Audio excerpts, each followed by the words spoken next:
Throwing a water level out. Water level? Yeah, to level the scope. Oh, yeah. You never seen that one before? Never.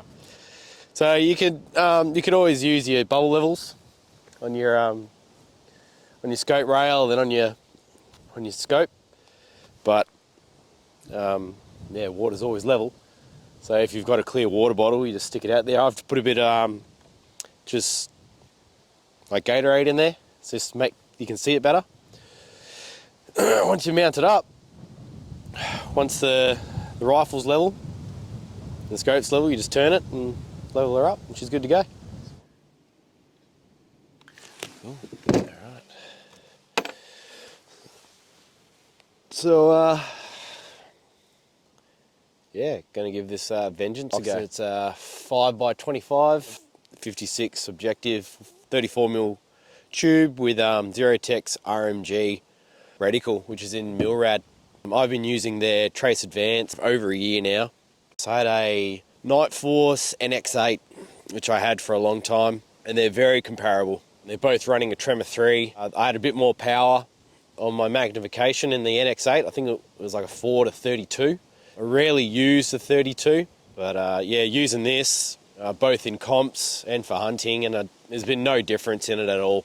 But what I find in using a smaller objective, smaller tube, and I really wanted to go to a 34mm, so the nice people at Zerotech have sent me out a Vengeance. Pretty well what I've been looking for, a 34mm tube. It's mil, so we're going to throw that on today and zero this gun up.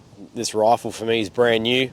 I'm going to be doing a bit of load development on it as well. I've got to get out to 1,000 metres today to validate the DSF. So this is going to put this scope through its paces. Really well built scope. It's a bit weighty, really not a big concern for me, but I guess for you hunters out there, that's probably might be a consideration. I've never been a big fan of having windage that can be accessed, but the beauty on this one is that it's quite stiff. I think these days scopes should all come with a zero stop. That's used to be a really rare thing to have, but now they all got it. And for a scope that's under $1,000, it's going to be hard to beat, honestly. And the parallax goes all the way down to 15 metres. So for you 22 PRS shooters, I reckon this is going to be your go-to. Absolutely. Let's throw her on and see how she goes today. I've got a Warne Skyline Precision Mount to throw this thing in as well. Really like these ones. I used to be a big fan of spurs, but I found the spurs, they were just too big and bulky. They're a bit bigger than what these are. So it doesn't give you a lot of room to adjust that scope up and down. To get that eye relief, you're really sort of limited in that sense. But with the nice thinner mounts there, you got a bit more room on it. I'm going to be throwing a accuracy first bubble level. Big fan of these things. So I'll throw this on as well. Sad to see the Trace Advance come off.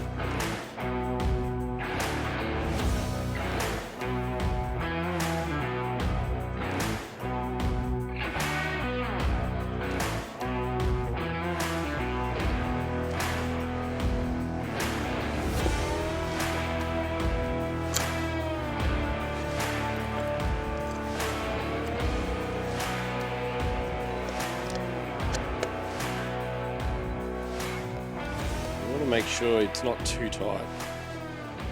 But just pinch down all these. Right, it's pretty solid mount, man. You got four mounting screws on the side here. Like, pretty sure you could mount this on a 50 and it should be good to go. That's a lot of purchase. And each one of those, you got also two locators in between your pick rails as well. It's legit. All right, let's set up this eye relief.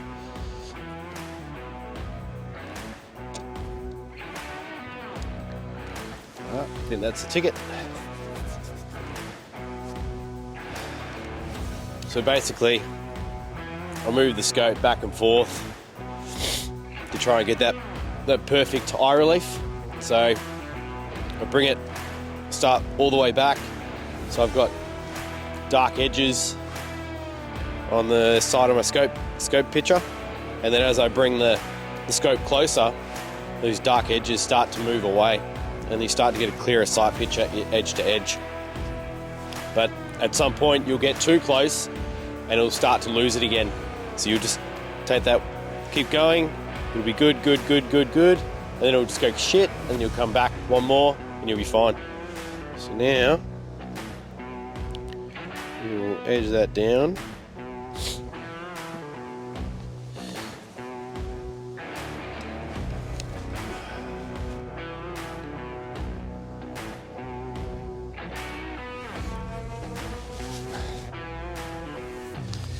That's it. He's level. So I recommend 18 inch-pound for the scope rings and 40 inch-pound for your pick rail. And what you got to look out for is to keep these gaps even as you bring the top down. Because if you bring one side down too tight, or if you clamp one side and then start to bring the one side down, it'll actually roll your scope. So you've spent all that time trying to level it, but then as you go to tighten your rings down, it'll roll it out of level. So it's always good to just double check after you've done this to make sure it's still level, because it can throw it out. Cool. We'll give it a quick little touch up. Make sure that's still level. It's always good to go back and just verify.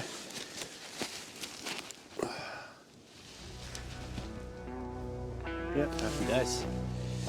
Level this thing out.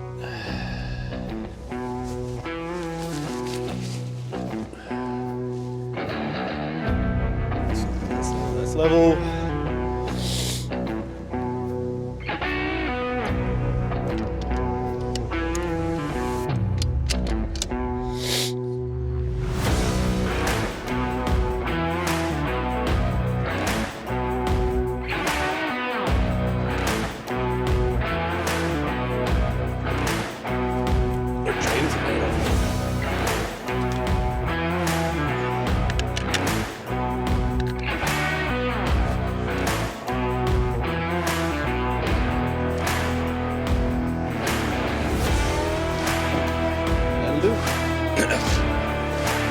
Yeah, that lines up pretty well, eh? The meterage to the parallax.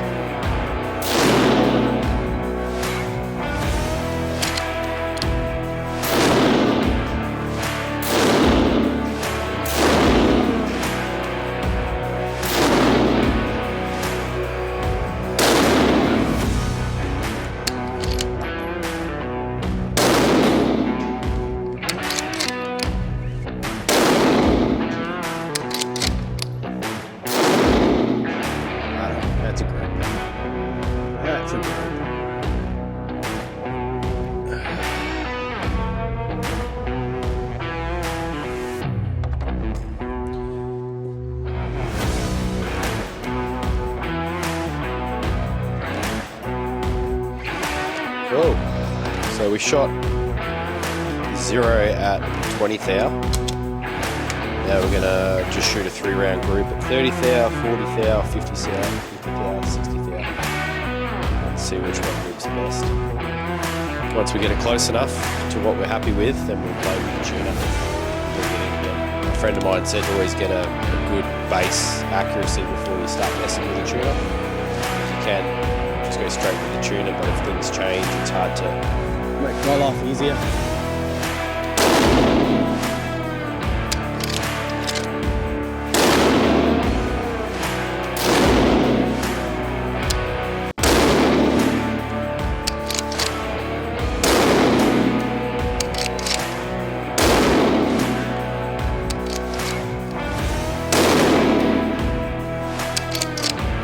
Get there.